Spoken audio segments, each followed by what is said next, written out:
Dear student, उम्मीद है आप बेहतर होंगे। आने वाले समय में एग्ज़ाम्स की भरमार है, ढेर सारी परीक्षाएं होनी हैं। क्या क्या होना है, अभी तो आपका ये यूपीएसआई के लिए तो अपना फिजिकल वगैरह शुरू होगा। वीडियो का एग्ज़ाम पड़ा हुआ है, अभी वो होना है। इसके अलावा रेलवे के एग्ज़ाम पड़े हुए हैं। एसएससी तो अपना करेगा ही करेगा। तो उम्मीद है उत्तर प्रदेश में 10 मार्च के बाद परीक्षाओं का एक दौर शुरू होगा। वह दौर होगा तो फिर लगातार होगा, समय नहीं फिर मिलेगा।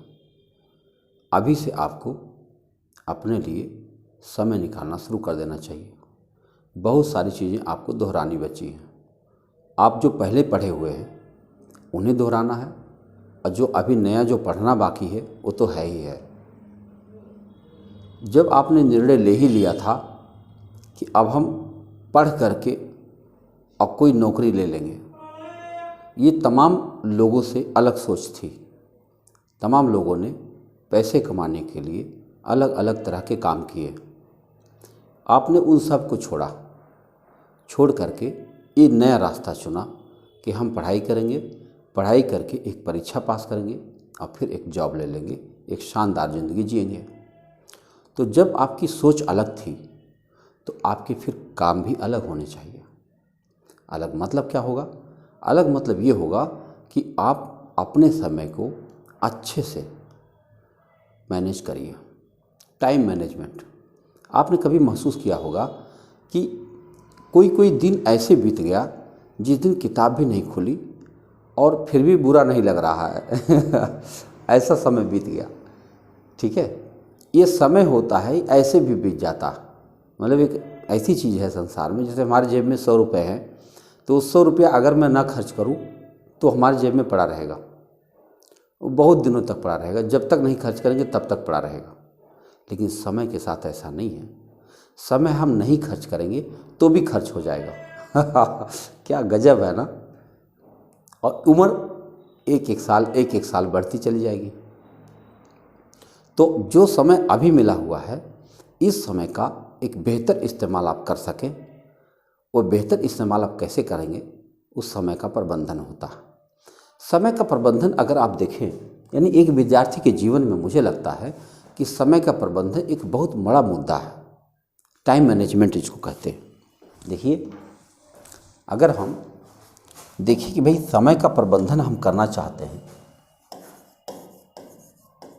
समय प्रबंधन अंग्रेजी में इसको कहते हैं टाइम मैनेजमेंट।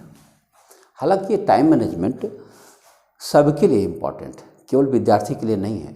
टीचर के लिए भी है, डॉक्टर के लिए भी है, किसान के लिए भी है। जितने भी वर्ग के लोग हैं सबके लिए टाइम मैनेजमेंट ज़रूरत पड़ती है। लेकिन विद्यार्थियों के लिए कुछ ज़्यादा ज़रूरत पड़ती है। उसका कारण क्या होता है कि कुछ निश्चित समय के अंदर ही उसको अपना मैक्सिमम रन बना लेना होता है, इसलिए उसे 20-20 खेलना पड़ता है। ठीक है, और कामों में क्या है कि थोड़ा सा रेस्ट भी मिल जाता है ना। लेकिन विद्यार्थी जीवन में रेस्ट नहीं है। तो यह जानते हुए टाइम मैनेजमेंट, अच्छा, तमाम विद्यार्थियों ने इसके लिए क्या किया कि टाइम टेबल बना डाला। इतने बजे से इतने बजे तक ये करेंगे, इतने बजे से इतने बजे तक। और जिस दिन बनाया उसी दिन वो बिगड़ा, है ना। उस दिन बढ़िया तो नहीं चल पाए उसके ऊपर। और जब एक दिन बिगड़ा तो फिर बिगड़ता चला गया, फिर ध्यान नहीं दिया। अच्छा, मैं सोचता हूँ कि इसके लिए ऐसे टाइम ना बनाया जाए। हम ये सोचते हैं कि अगर आप ऐसे सोचिए कि हम क्या करने के लिए आए, भाई पढ़ने के लिए आए, ठीक है। जब पढ़ने के लिए आए तो बाकी काम के लिए टाइम निकालिए। पढ़ने के लिए तो है ही है। जैसे उदाहरण देता हूँ, जैसे आपको बाज़ार से कोई सामान लेने जाना है, ठीक, ज़रूरी है, तो जाइए और लेके चले आइए, फिर पढ़िए। ये बात कह रहा हूँ, पढ़ना ही तो मुख्य क्रिया हो गई ना, और बाकी सब तो उसके ऊपर निर्भर क्रिया हो गई कि भाई आपकी ज़रूरी है कि आपको एक बाज़ार से ये सामान लाना या कोई काम करने जाना, तो जाइए और करके आइए, पढ़िए पढ़िए पढ़िए बस। बहुत आपको भूख लग रही है, खाना बना के खा लीजिए और फिर पढ़िए। बात यहाँ पढ़ना हम इतना क्यों कह रहे हैं बताऊँ? दरअसल बहुत कुछ दोहराना पड़ता है। जैसे मेरा विषय तो मालूम मैथमेटिक्स है, तो इसमें तो प्रैक्टिस 2 घंटे अगर आप डेली कर पाएँ तो बहुत अच्छा है, इसकी ज़्यादा ज़रूरत नहीं पड़ती। लेकिन बाकी विषय के साथ अगर जीएस पढ़ें तो खूब पढ़ना पड़ता है। और बाकी बात हिंदी कोई पढ़ रहा है, कोई एक एक शब्द का मायने हैं, एक एक शब्द पर सवाल बन जाते हैं, वो गलत हो जाते हैं। तो बहुत कुछ जब दोहराना पड़ता है, तो बहुत कुछ दोहराने के लिए आपका टाइम मैनेजमेंट एकदम सही होना चाहिए। और टाइम मैनेजमेंट जब आप सही करेंगे तो उसका एक उद्देश्य यही होना चाहिए कि हमारा मुख्य कार्य तो केवल पढ़ना ही है, पढ़ना ना, हमारा मुख्य काम तो केवल पढ़ना है। तो उसमें आप ये मत कहिए कि भाई अब क्या बताएं, हम इतने बजे से समय बीत गया, अब हम क्या करें। आप किसी को दोष नहीं देने हैं, जीवन आप ही का है और आप ही को पढ़ना है।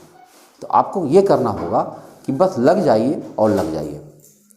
हमने ये प्रयास जो किया है, इस प्रयास के माध्यम से हम चीज़ें जल्दी से दोहराने की कोशिश करेंगे, ये हमारा अपना काम है।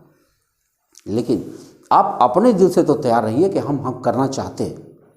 अगर आप करना चाहते हैं तो हम निश्चित रूप से करा डालेंगे। सारा एक एक भर्ती के लिए जो सिलेबस है, टोटल की बात कर रहा हूँ, केवल मैथ नहीं, टोटल जो बातें हम आपको करवाएंगे। लेकिन इसके लिए आप पहले खुद मन से तैयार हो जाइए और इसके लिए निर्णय लेना पड़ता है। एक निर्णय तो आपने कर ही लिया कि घर से चले आए बाहर पढ़ने, या फिर किताबें ले ली और पढ़ना शुरू कर दिया। अब जब इतना सोच ही लिए तो थोड़ा बेहतर सोच लीजिए। एक छोटी सी बात और बताना चाहूँगा, अगर आप में से कोई विज्ञान का विद्यार्थी है तो विज्ञान का विद्यार्थी ये जानता होगा कि धरती का पलायन वेग 11.2 किलोमीटर प्रति सेकंड है। इसका तात्पर्य क्या होता है?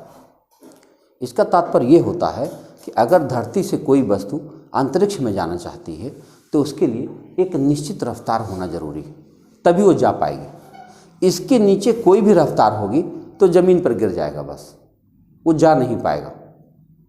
अब मेरी बात कुछ समझ पा रहे हैं हम क्या कहना चाहते हैं? जैसे आप पढ़ाई कर रहे हैं, तो अगर पढ़ाई आपकी 5 पर चल रही है, 6 पर चल रही है, 8 पर चल रही है, 7 पर चल रही है, 11 पर चल रही है, भाई जी 11 पर चल रही तब भी नीचे गिरना है, नहीं हो पाएगा। जब तक 11.2 नहीं होगा तब तक गिर जाएगा, ज़मीन पर नहीं मिलेगा। बस आप इसके लिए रोइए, हंसिए, मंदिर जाइए, मस्जिद जाइए, जो कुछ मर्जी कर डालिए, नहीं जाएगा तो नहीं जाएगा। नियम तो नियम होता है। जब 11.2 या इससे अधिक होगा तभी जाएगा। आप समझ गए? तो जब आप पढ़ना शुरू ही कर रहे हैं तो थोड़ा सा फिर मत पढ़िए, क्योंकि थोड़ा सा पढ़ने का कोई परिणाम नहीं निकलने जा रहा ना, कोई परिणाम नहीं निकलेगा। इसके परिणाम से कोई मतलब ही नहीं है। इस परिणाम का क्या करेंगे आप लेकर के? हाँ, कोई परिणाम नहीं निकलना। जब तक वो 11.2 के ऊपर नहीं जाएगा तब तक वो ऊपर जा नहीं सकता, इतना ध्यान में रखिएगा। तो अगर पढ़ना है तो इसके ऊपर के बारे में सोचिए, नीचे के बारे में मत सोचिए। अगर थोड़ा सा पढ़ पा रहे हैं खाली तो कोई आवश्यकता नहीं है, कुछ और सोचिए। मेरी बातें सख्त लग सकती हैं, इसके लिए क्षमा, लेकिन सच्चाई यही है। अगर आप विज्ञान के छात्र हैं तो ये बात बेहतर समझ रहे होंगे मैं क्या कह रहा हूँ। चलो अच्छा, इग्निशन टेम्परेचर के बारे में आप जानते हैं। माचिस की तीली से कागज़ में आग लगाया जा सकता है, लेकिन क्या एक पेड़ में भी आग लगाया जा सकता है? एक बड़ा सा बरगद का पेड़ है, माचिस की तीली से आग लगा लेंगे उसमें? नहीं लगा सकते। क्यों नहीं लगा सकते? कागज़ क्यों जल जाएगा? कागज़ इसलिए जल जाएगा कि कागज़ के अंदर कागज़ को आग पकड़ने के लिए जितना टेम्परेचर की ज़रूरत पड़ती है उतना टेम्परेचर एक माचिस की तीली दे देता है, लेकिन वह माचिस की तीली इतना टेम्परेचर नहीं दे पाता कि बरगद के पेड़ में आग लगा सके। कुछ समझे? अगर बरगद के पेड़, मुझे उदाहरण गलत लेना था, कुछ दूसरा ईंट ले लो। एक ईंट में आप माचिस की तीली से आग लगा दो, जल जाएगा क्या? नहीं जलेगा, क्योंकि ईंट को जलने के लिए बहुत हाई टेम्परेचर की ज़रूरत पड़ती है। उतना हाई टेम्परेचर अगर आपके पास नहीं पैदा हो पा रही है तो ईंट को जलाने का विचार छोड़ दीजिए। जी हाँ, मैं सही कह रहा हूँ।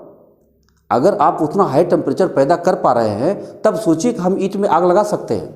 और अगर आप उतना हाई टेम्परेचर नहीं पैदा कर पा रहे हैं, किसी भी तरह से नहीं पैदा कर पा रहे हैं, सारी कोशिशें करने के बाद भी नहीं करना पा रहे हैं, तो ये विचार ही छोड़ देना बेहतर होगा, है ना? तो मेरे कहने का मतलब हुआ कि अगर आप पढ़ रहे हैं तो इस लेवल पर सोचिए, अच्छा सोचिए। और नहीं सोच पा रहे हैं तो कोई आवश्यकता नहीं है, कुछ और सोचिए। जीवन जीने के लिए कोई ज़रूरी नहीं कि केवल आप सिपाही बन जाओगे तभी जीवन तैयार होगा, दरोगा बन जाओ या फिर कोई लेखपाल बन जाओ। जीवन और अच्छे से जिया जा सकता है, लेकिन अगर आप इस लाइन में आए हैं तो फिर इस लाइन की डिमांड पूरी करनी पड़ेगी। बस इसके लिए आप तैयार हो जाइए, हम आपके साथ। बहुत बहुत धन्यवाद।